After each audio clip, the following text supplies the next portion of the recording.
नमस्कार, मी स्वप्नाली। आज आपण आषाढ स्पेशल कुरकुरीत तिखटाच्या आणि कमी तेलकट पुऱ्या कशा बनवायच्या ते पाहणार आहोत। या पुऱ्या आरामशीर 8 ते 10 दिवस टिकतात। लहान मुलांना तर अतिशय आवडतील अशी ही रेसिपी आज आपण बनवणार आहोत। तिखटाच्या पुऱ्या बनवण्यासाठी आपल्याला 2 कप गव्हाचे पीठ घ्यायचे आहे। हे गव्हाचे पीठ आपल्याला स्वच्छ चाळून घ्यायचे आहे। आता ज्या वाटीने आपण गव्हाचे पीठ घेतलं होतं त्याच वाटीने 1 कप बेसन पीठ आपल्याला यामध्ये घालून घ्यायचं आहे। आता यामध्ये 2 चमचे तांदळाचं पीठ घालून घ्यायचं आहे। हे सर्व पीठ आपल्याला मोजूनच वापरायचे आहेत। आता यामध्ये आपल्याला आवडीनुसार लाल तिखट घालायचं आहे। आता यामध्ये 1 ते 1.5 चमचा ब्राऊन तीळ घालून घ्यायचे आहेत। 1 छोटा चमचा हळद घालायची आहे। 1 मोठा चमचा अर्धा धनेपूड घालून घ्यायची आहे। आता यामध्ये याच चमच्याने अर्धा चमचा गरम मसाला आपल्याला यामध्ये ऍड करून घ्यायचा आहे। आता हातावरती बारीक करून थोडी कस्तुरी मेथी आपण घालून घेऊयात। कस्तुरी मेथी घातल्यामुळे याला रंगही छान येईल आणि खातानाही टेस्ट लागेल। आता यामध्ये हातावरती बारीक करून अर्धा चमचा आपल्याला ओवा घालून घ्यायचा आहे। इथे मी ओवा घालून घेतलेला आहे। आता यामध्ये आपल्याला चवीनुसार मीठ घालून घ्यायचं आहे। आता हे मिश्रण आपण हाताने एकसारखं एकजीव करून घेऊयात। हे मिश्रण आपल्याला तोपर्यंत एकसारखं मिक्स करायचं आहे जोपर्यंत सर्व मसाले एकसारखे पिठामध्ये मिक्स होत नाही तोपर्यंत। हा मसाला पिठामध्ये छान असा मिक्स झालेला आहे। आता यामध्ये 2 चमचे खाण्याचं तेल आपल्याला कडकडीत गरम करून या पिठावरती मोहन घालून घ्यायचं आहे। इथे 2 चमचे तेल वापरलेलं आहे। आता हे तेल पिठामध्ये घालून झालं की हे पीठ आपल्याला तेलामध्ये एकसारखं मळून घ्यायचं आहे। हे तेल संपूर्णपणे या पिठाला लागलं पाहिजे। अशा पद्धतीने पिठाची मूठ तयार झाली तर समजायचं याला मोहन छान बसलं गेलेलं आहे। आता आपण यामध्ये थोडं पाणी घालून याची घट्टसर कणिक मळून घ्यायची। कणिक मळताना नेहमी थोडं पाणी घालूनच कणिक मळायची, म्हणजे आपल्याला पाण्याचाही अंदाज येतो आणि आपली घट्टसर कणिकही तयार होते। इथे बघा मी थोडं पाणी घालून अशा पद्धतीने कणिक मळून घेतलेली आहे।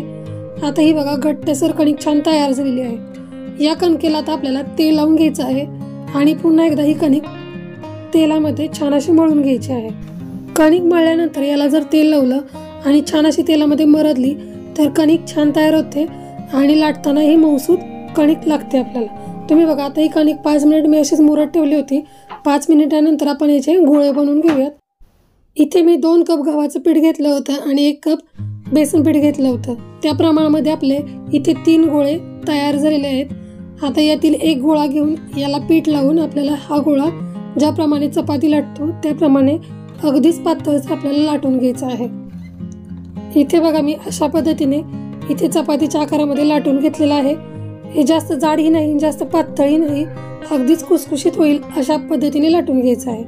आता या पुऱ्या आपल्याला फुगवून घ्यायच्या नाहीयेत। आपल्याला या पुऱ्या कुरकुरीत तयार करायच्या आहेत आणि स्टोरेबल करायच्या आहेत, म्हणजेच 8 ते 10 दिवस टिकतील अशा करायच्या आहेत। त्यासाठी यावरती चमच्याच्या साहाय्याने याला आपल्याला होल पाडून घ्यायचे आहेत, म्हणजे कुरकुरीत पुऱ्या तयार होतील।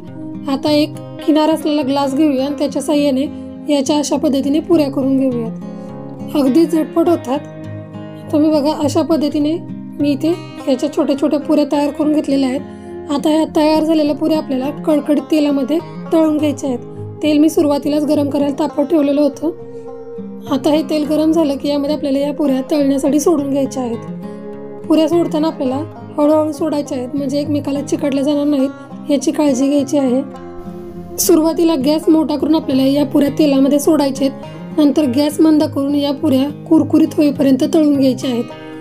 गॅस मंद करूनच आपल्याला या पुऱ्या कुरकुरीत होईपर्यंत तळायच्या आहेत, म्हणजे पुरी छान अशी दोन्ही बाजूने एकसारखी कुरकुरीत तयार होते आणि आतपर्यंत छान भाजली जाते। तुम्ही बघा याला रंग खूप छान आलेला आहे आणि याला कुरकुरीतपणाही छान आलेला आहे। आता ही पुरी आपण ताटामध्ये काढून घेऊयात। अगदीच खुसखुशीत अशा या पुऱ्या तयार होतात। हाताने बघा तोडते तर एवढ्या कुरकुरीत अशा या तयार झालेल्या आहेत आणि महत्त्वाचं म्हणजे अगदीच कमी तेलकट अशा या पुऱ्या तयार झालेल्या आहेत। अशी आजची तुम्हाला रेसिपी आवडली असेल तर व्हिडिओला लाईक करा, चॅनलला सबस्क्राईब करा आणि सोबत दिलेल्या बेल आयकॉनलाही प्रेस करा। पुन्हा भेटू नवीन रेसिपी सोबत, तोपर्यंत धन्यवाद।